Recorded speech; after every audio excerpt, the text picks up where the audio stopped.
Greetings, beautiful ones. Welcome to the Snails With No Shells podcast. I am Ms. BJ Martin. It is so nice to meet you. In this community, we are all snails with no shells. This is a safe space for one to bear all and feel free. We will talk about any and everything. There is no judgment on this podcast. Individuals and aliens from all walks of life and planets, please join us. See you soon.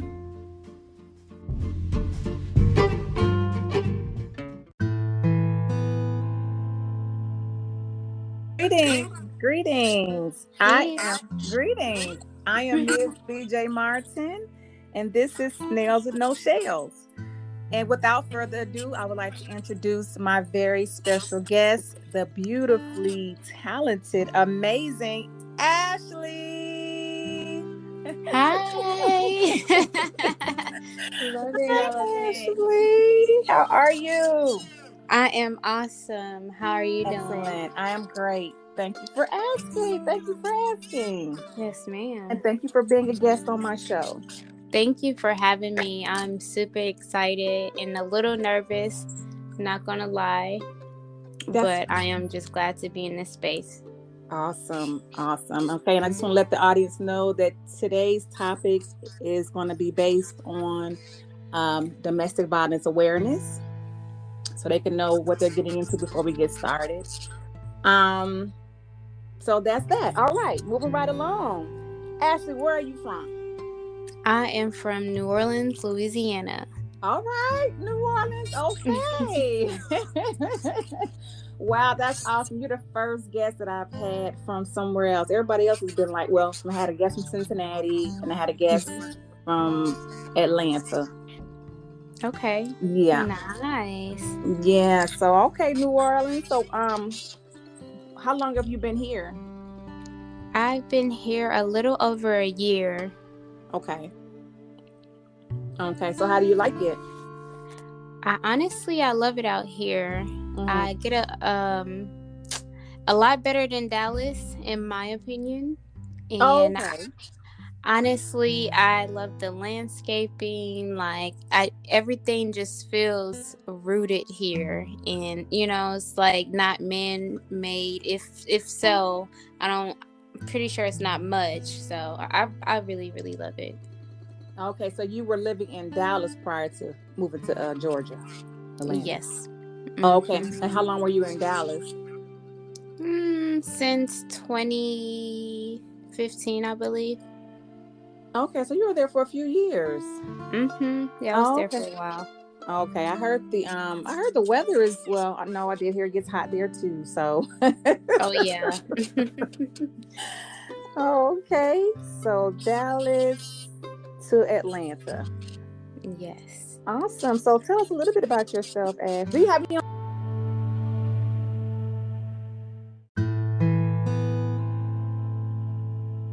Tell us a little bit about you. Yes, so I am a hairstylist. I am also a yoga instructor and a holistic practitioner. So I like to work with herbs and essential oils and natural remedies. But the cosmetology side of me, I do like the chemical aspect of it. But that's another story for another day. Okay. Yes, so basically that's really all to me. I am really big on spirituality and just being one with yourself, being at peace with yourself, and I like to spread that peace and positivity to everyone that I come across. Oh, awesome. That's beautiful. Thank you. I love it. Yes. So what made you so you're an entrepreneur. Uh-huh. You do a couple of things. What made you get into hair? Honestly, it was something that has always been around me. I grew up in a large family and most of them were women, and I was always, around women, but I've always felt different from my family as far as looks. And so I kind of felt like the black sheep. And I guess just me looking through my own smoky glass mirror and trying to figure out who I was and trying to, learning my own identity. And that kind of sparked my interest into like the hair and beauty world, because, I was always trying to redefine myself and find my looks and, just grow and expand just within myself. And I say that to say I've always done hair. I always would do like makeup and, even nails for like my grandmother, my great grandmother, my cousins. And then it grew to my friends. And then I found out that I can take cosmetology school in high school. So I went for it. I graduated, got my license before I graduated. And then from there, like the rest was history. And yoga kind of came into place once I, was just seeking healing, mostly emotional healing for myself. And it just led me to that. And ever since, like, I feel like I just add as I go, like I'm adding or enhancing these things that has always been within me. Okay, I understand that. Awesome. So how long have you been doing hair? I have been doing hair for about 10 years now. Really? Yes. Wow. Yes. Wow. So is the clientele, is it different in Dallas? Because did you do hair in Dallas? I did. It is very different.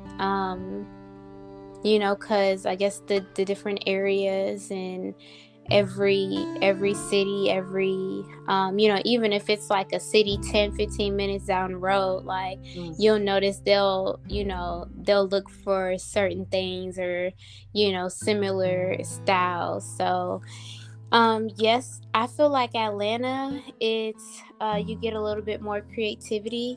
Like people are a little bit more open to going outside of the box. And not that you don't have that in Dallas, but in a particular area that I was in McKinney, Frisco.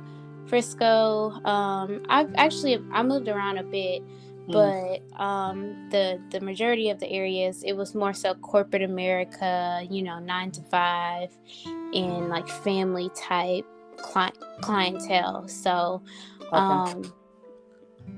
yeah, it could definitely be different, and it was. So it's very interesting to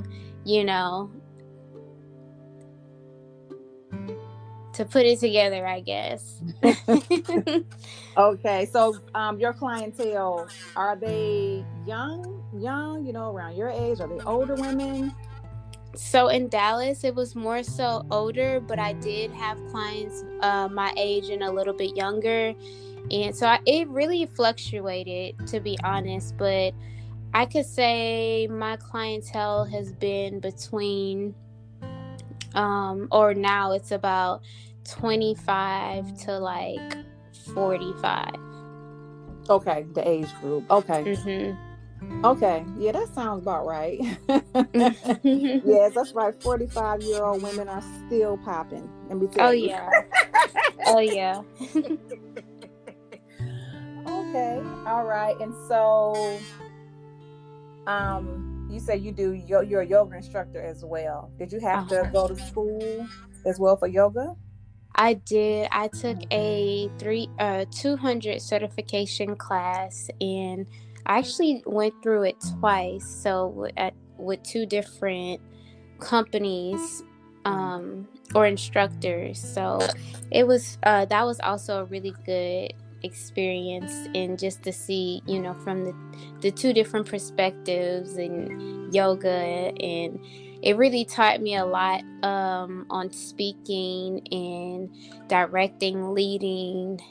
So it really gave me those skills as far as using my voice and also aligning, my mind, my body, and my spirit, which ultimately helps me in my day-to-day life, working with clients, whether that's one-on-one thing, a group thing, or like, teaching a class or just speaking out to a crowd. Okay. So you're helping yourself at the same time while you're helping others. Yes. Yeah, I like that. Thank you. I get it. I do. Yes. Okay, so we're doing hair and yoga. So you said you're adding some more things. Are you doing anything else? Currently, I have really just been working on expanding my hair business because, just with me having all these different things that I love to do, I can also so my main thing I try to work on is balance, right? Or not try, but the main thing that I do or focusing my energy on now is balance, because I know altogether it flows, but it's in how I do that, and also between the the daily or the physical and the emotional part of it. Sorry,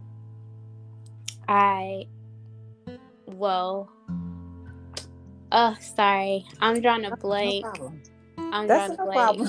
because I'm like, wait, no problem. I got you. Okay, so what I've noticed is that I'm thinking about it right now. I'm like, okay, hair and yoga. So you're really you're like of service to people. You like making people feel beautiful. Yes. Inside and out. Exactly. And that's awesome. Thank you. That is awesome. Yeah. Yeah, I love that. They go hand in hand. Go hand in hand. I can see, the flow of that. Okay. That's dope. All right, Ash. Thank you. Thank you for seeing the vision. Yes. I can see that perfectly. Wow. Very therapeutic. Both of them. Very therapeutic and very helpful to one's mental health at the same time. The yoga and the hair, especially in dealing with you being a yoga instructor, you're a special kind of stylist. Not taking anything away from anybody else who styles hair or does hair, but we're talking specifically about you in the moment. Yeah, that's very special. That's a gift for sure. Yes. That's awesome. How old are you? I'm 27. Okay, another millennial. You're a millennial. Okay, I told y'all these millennials out here, are they getting it? I love it. I love the entrepreneurial spirits that you guys have. That's all right. That's great. Awesome. Okay, so I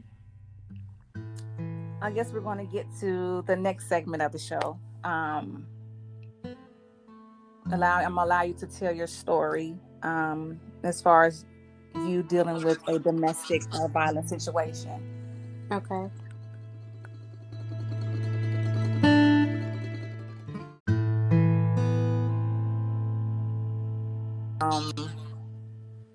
So did you experience this while you were here, while you're in Dallas or New Orleans, or? Okay. So yeah, I feel like domestic violence goes back before me.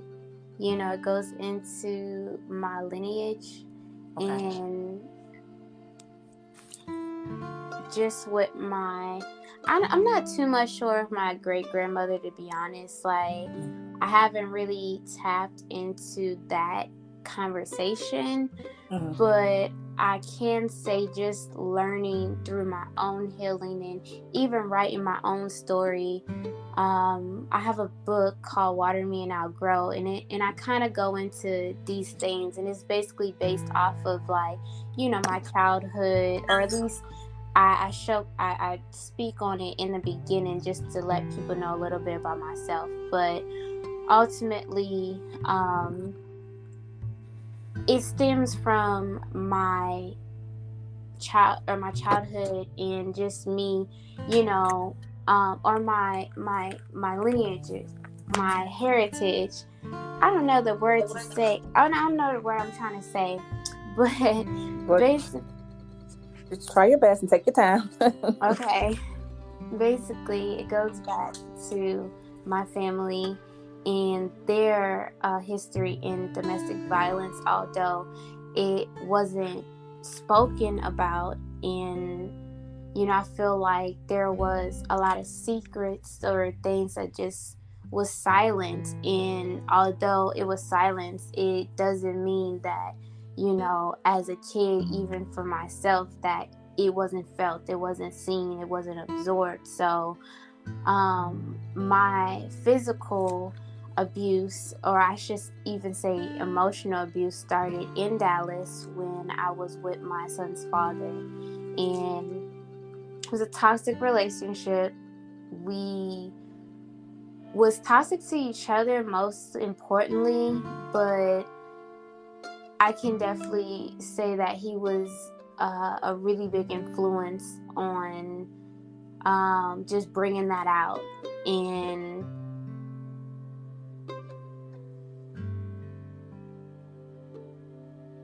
we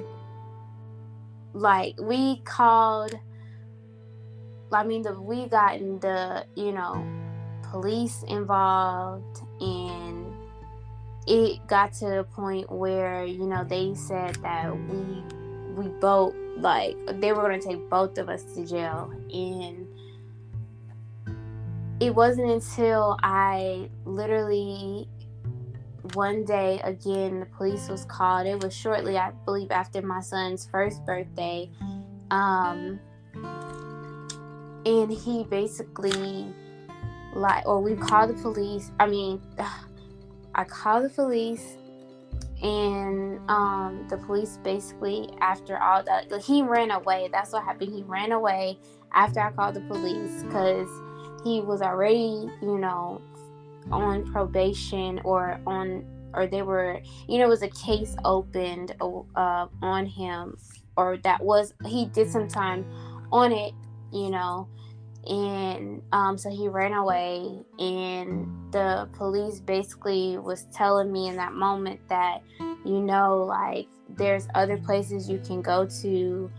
And so it was kind of on my mind. And basically the next day I called and I got into the shelter. And even in the midst of the shelter, it was things required for me to do, like counseling and parenting classes.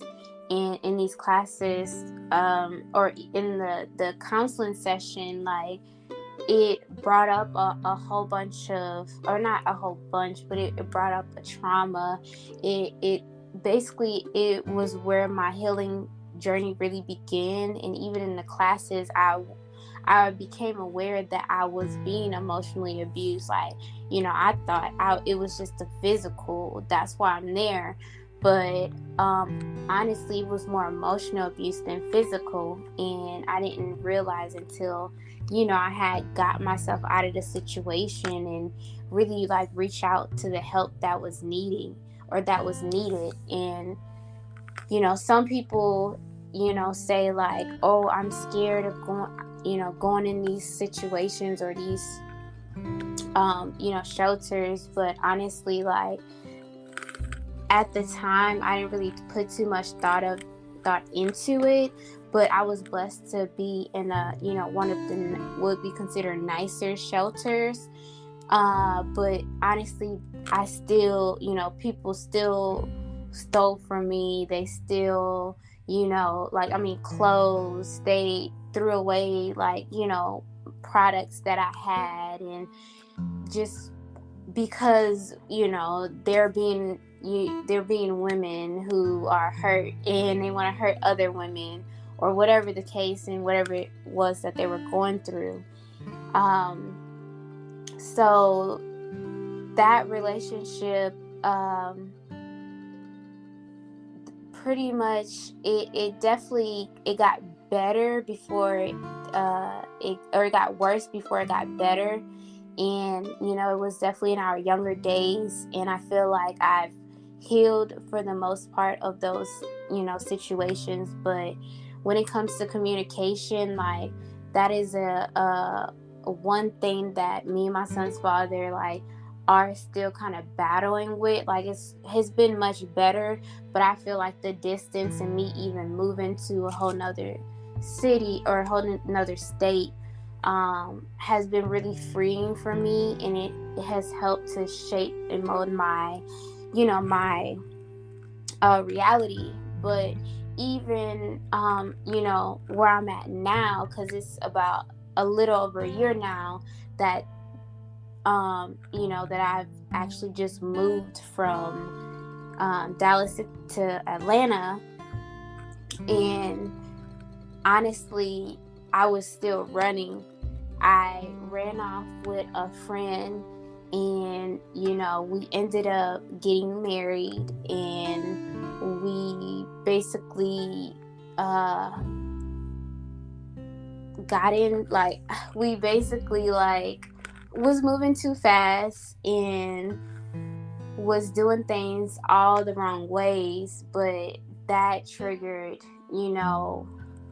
old things, old behaviors between the both of us, and that ended up being a abusive relationship. And again, it started out emotional, and it evolved into physical. And this guy, I felt, was like a sheep or a wolf in sheep clothing. Like, I didn't even expect any of it. I mean, I've had ideas or suggestions made about him, but it was never really confirmed until I was already in the situation. So that situation has probably been, honestly, the most worst, because it was done really manipulative. But honestly, they both were really manipulative. Now that I think about it, but yeah, I feel like I just kind of started rambling off. So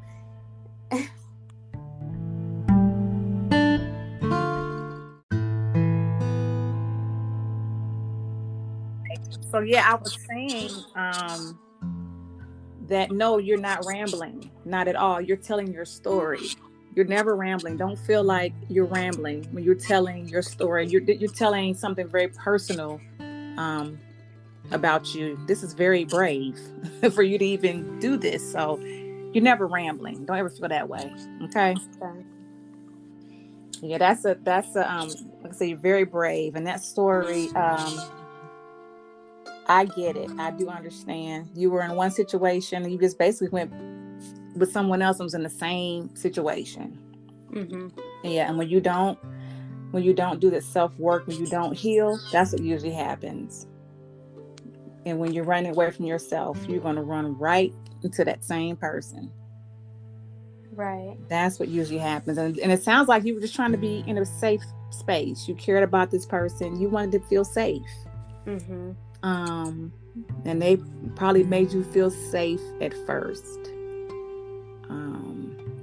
Those people, sometimes people that you love, or you care about, you tell them about your past or things that have happened, and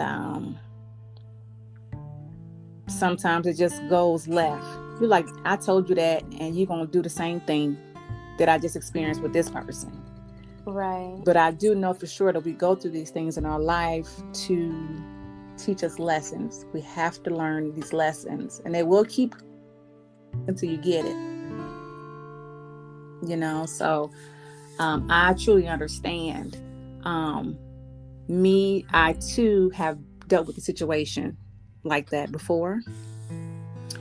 And before I even go there, I will say this. I was one to be very judgmental when it came to women in, domestic violence situations. I would always say, oh, if that was me, I wouldn't do this. Or if that was me, I wouldn't do that. I wouldn't deal with that, blah, blah, blah, or I'd be gone. You know what I'm saying? Mm-hmm. And what I learned from that is, don't speak on anything if you have not experienced it. You cannot say what you will or won't do if you have not been in that situation. Because just as sure as I was being judgmental, I finally got a chance to experience that type of situation. And it was not easy. It's not easy because first, really, you don't even know that you're being manipulated, or you don't even know what's going on. You know, especially if you're one of those people that has a big heart, like me, and like you sound like you have a very big heart. You don't even really know initially, so it starts off very. It does start off emotionally, and maybe some verbal. I've dealt with the emotional, the verbal, and the physical. I got slapped in the face, hair pulled, but they felt like because they weren't balled up my fist that it wasn't that bad. It was right, you know, but no, it was enough. To the point to where energetically I would be down for like 2 weeks. You know, I feel like my whole soul got snatched out my body. Because I couldn't believe that somebody I love would do something like this. Right. Or even be called a name, you know, from them. It was a very I learned a lot through that experience, a lot about myself. And so I understand exactly what you're going through. You know, maybe not all the same details, but it sounds like it's pretty much, pretty similar.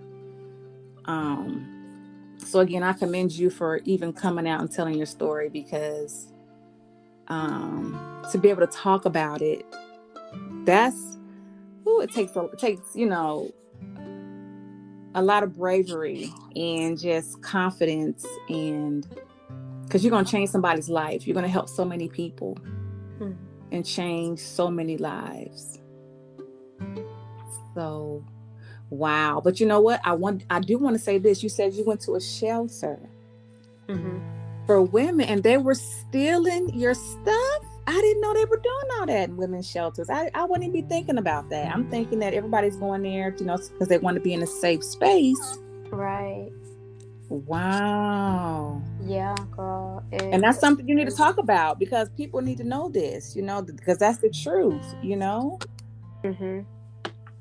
Yeah, they need to know how to move. They need to know, how to keep their mental, clear. And like, they need to know that this is not a game. This is not a sorority. Like, you get in, you get out, you get what you need, and you get focused, for yourself, and most importantly yourself. And if you have kids, because most of the time, these women have kids and multiple kids, and you got to get in and for them, you got to do it for them. Wow. So how long did you stay in the shelter? So it was like an emergency shelter. So it was 30 days. And again, like a lot of people, they didn't take it serious. So if you had things in the work, you can actually, I think I stayed in there for like 40 days because I was able to get an extension, and because I had an apartment lined up. And the crazy thing is, like, going into the shelter, like, my apartment prior to was already paid up 6 months in advance. So like, a part of me, like that ego part, was like, oh no, that's my house, like I put the money down for that, like, I'm not gonna leave. But then another part of me was just like, leave while you can get the help, because it may not be a next time. And so I just made that decision, and within 40 days I was able to get myself situated into a new place and living by myself. It was my first time really living by myself, like like in my own space. So it was a big deal for me, and it was a big starter to start to me really focusing in on my business and the things that I needed to do, which was learn. Like, I needed to learn a lot. Like, I knew nothing about entrepreneurship. I just knew that I like to do hair, and I've been doing hair for, people. And like you said, like, I love to service people. I love helping people. I love making them feel good about themselves, because I know what it feels like, for people to make you feel not so good about yourself and about things that you can't control. You don't really have control over. So I try to do my best to, pour that into others, because it do take those few people in your life that, make things, make things seem real to you. They may come in your life and like teach you, like, hey, it's not everyone out here is not out here to hurt you. They're not out here to reflect pain on you. That's not normal. So yeah, that's really where I get my motivation from. That's beautiful. Yeah. So when we talk about, so you told me you dealt with we'll just go back just for a quick second. We talked about the physical abuse, the emotional, the verbal, because when someone says emotional abuse, like, what does that mean to you? Because some people can be in an abuse situation right now and not really know it, or not think that they are. Yeah, people think because you're not physically being touched that you're not in an abusive relationship, and you can be. Right. That's a really good question. Emotional abuse to me is like, for example, because I feel like I need to get this out, like, when like your partner, or whoever they are to your boyfriend, husband, whatever, like, when they tell you, when they're constantly talking down on you, or when they're like, instead of speaking life into you, like, they're telling you negative things, like, oh, you're stupid, or like,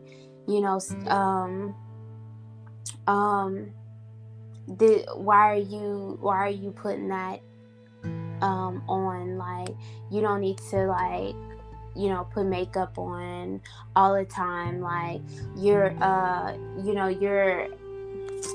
shoot, I guess that's not a good, well, yeah, like, basically when they're like just telling you, like, when they're just downing you for no reason, like, if they know that makeup is what makes you feel good and look beautiful, like, there's ways to telling people, like, hey, you're beautiful without makeup, but it's I guess it's the tone, it's the way that they say it, it's how they're saying it, it's when they say it.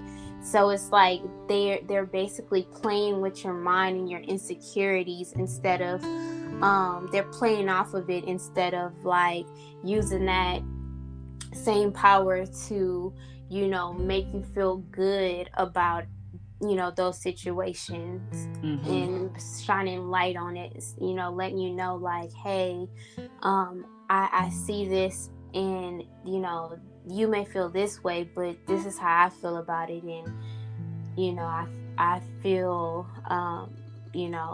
I love you regardless, or I'm fond of you regardless. Like, I love you, I love your mind, I love other things about you, and they make light and peace of that. I do. I understand that. Instead of just saying, babe, you're beautiful with or without makeup,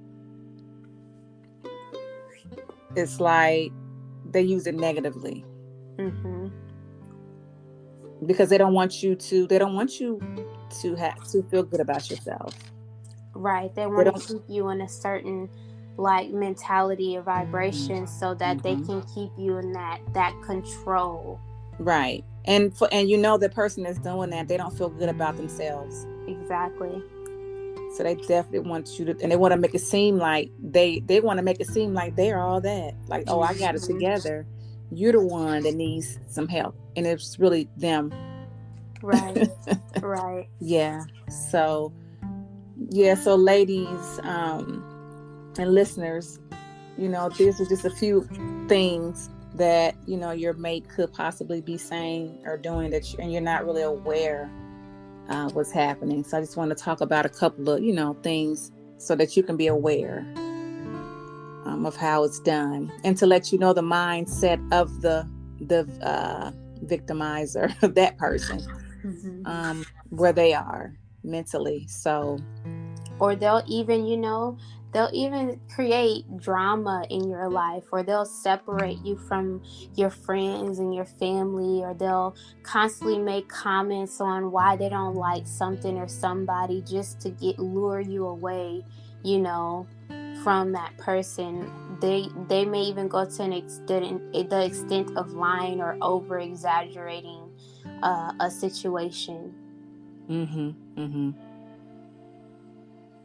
That's very interesting. Yeah. And this is so important because when you just being in the Atlanta culture, right? Like, you are aware that there are people out here who have the sex trafficking and human trafficking, and this is a big thing out here. And I feel like this is important to touch on, because usually these women who come from these broken homes or come from these toxic relationships, or just they were just exposed to it. They seen it growing up, so they don't really think it's not normal. And so you get a lot of these lost souls, in a sense, where they're easily lured and moved, and wanting to fit in, or whatever the case is. It's like,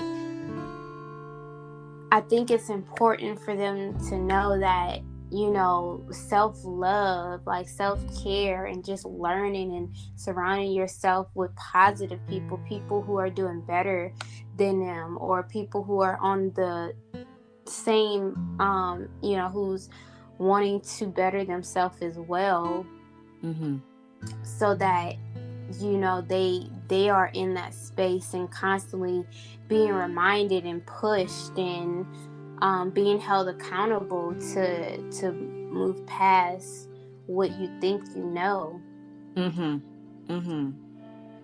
because there is a lot of women on the flip opposite side of that, who are suffering right now, who are that inward self-conflicting pain has now manifested into others inflicting pain on them. And it's some people dangerous situation. So it's better, it's easier to move and learn through the pain now than it's better now than sorry later. Right. And yeah, I agree with that. And I was going to say too, to go through something like that, it's like it's not fair, and it's like it can be a terrible thing, but you learned a lot from it, and it happened to you, at a young age. And so now you're going through you're doing your self-work, your self-healing, and that's good, because you won't be, in your 40s and 50s trying to get it together, or bring any more children into the world, and you still, still dealing with, like you said, that inner conflict. You know what I'm saying? So, again, I think that's beautiful, and I'm glad that you're speaking out, because you're telling me some stuff, some things that I didn't know, as far as the human, trafficking and all that. You've added some awareness for me when it comes to that. So again, thank you. And I am glad that you decided to come on my podcast and just, share your story and your thoughts and all that good stuff. You have beautiful energy. Thank Beautiful. you. Thank you. You are welcome. You are welcome. So, what one thing, well, no, let's do this first. I need people to be able to find you. So what are your social media handles and all that good stuff? Okay, so my hair Instagram is at Crowns Enchanted, and my yoga page, if anyone's more so on the physical healing, that is awaken your _flow. So awaken your _flow. And on Facebook, YouTube, and Twitter, I'm still in the works of rebuilding that, because I actually rebranded my business. I renamed it and everything, so it's all gonna be Crowns Enchanted. Okay. So you'll be able to catch me basically on all social media platforms under those names. Okay. All right. Awesome. Very good. Very good. And okay. And so what is like one thing or a message that you would like to put out there? My one message would be to take care of yourself inwardly and outwardly, just like a flower. You want to nourish yourself from the roots to the sky, literally, because the sky's the limit, and your grounds, your roots are infinite as well, if that makes sense. I'm kind of referencing as above, so below, but basically just know that you are light within, and just like a flower, like you are here to shine and to unfold into the beautiful blossoming flower that you are, whatever that may look like, because we all have different patterns and textures and things about ourselves and our lives that makes us uniquely you. So as long as you are tapping in to see that for yourself, and that's all you need in this world, literally, is to have that connection with yourself, that connection with source, and you will never lack for anything. Wow. That was an amazingly beautiful message. Thank you for that. Thank you for that. And I do know that you are going to do some amazing things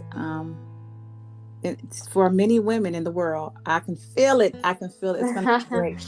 Your journey is going to be amazing.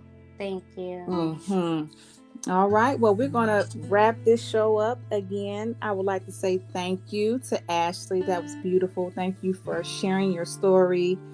I hope that just thousands of people can hear it so that we can change some lives, So thank you again. And before I go, I would like to say thank you, listeners, for taking the time to listen to my podcast. We appreciate you. And just remember, just like the sun, you are necessary.